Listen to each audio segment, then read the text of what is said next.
Olá, pessoal! Nesta aula nós vamos entender como a teoria da medida e integração é um tema fundamental para compreendermos as ideias de soma e área para espaços mais complexos.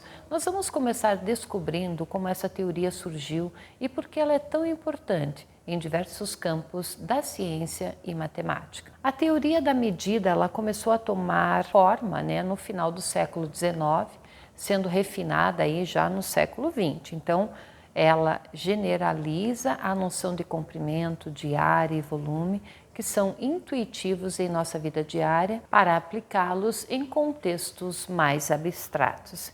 Henri Lebesgue, um matemático francês, foi fundamental para esse desenvolvimento ao criar a integral que leva seu nome, permitindo a integração de uma classe mais ampla de funções. Então, no centro da teoria da medida está a ideia de atribuir um tamanho ou uma medida a diferentes tipos de conjuntos em um espaço.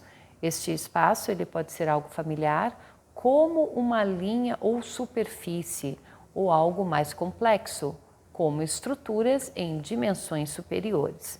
Então, por meio dessa teoria, nós podemos quantificar esses espaços de maneiras muito precisas. Para começar, nós definimos um espaço de medida, que é basicamente o universo no qual estamos trabalhando, e uma sigma-álgebra, que é, na verdade, um conjunto de subconjuntos desse universo que inclui o próprio espaço e é fechado sob complementação e uniões contáveis.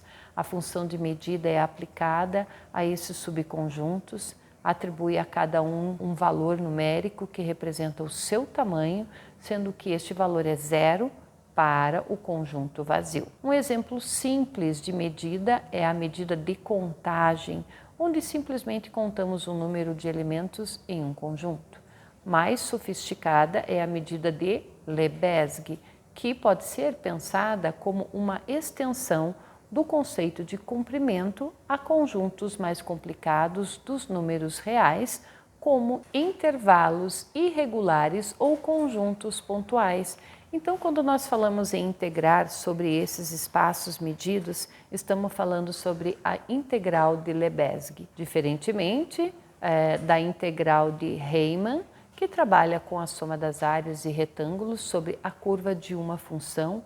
A integral de Lebesgue se baseia nos valores que a função assume e como esses valores estão distribuídos. Então, a integral de Lebesgue é extremamente útil, especialmente porque pode lidar com funções que têm descontinuidades ou comportamentos estranhos em conjuntos de medida zero, onde a integral de Riemann falharia. Este método ele é mais flexível, ele tem aplicações mais vastas em uma análise mais complexa, incluindo estudos em espaços de dimensões infinitas. Então, a convergência de sequências de função é um outro tema importante aqui.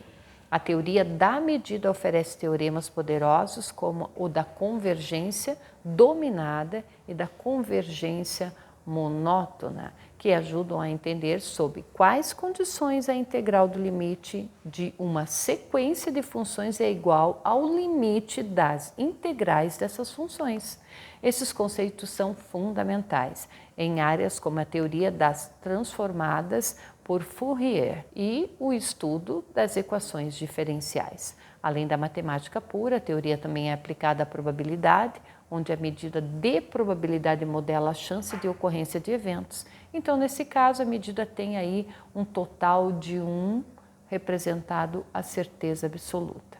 Essas medidas são especiais, porque elas ajudam a mudar o nosso entendimento de processos aleatórios e fenômenos estatísticos, ok? Bom, encerramos então aqui essa exploração sobre a teoria da medida e integração e como ela é aplicada em várias áreas da matemática e ciência. Certo, pessoal? Ficamos por aqui. Até a próxima aula. Até mais.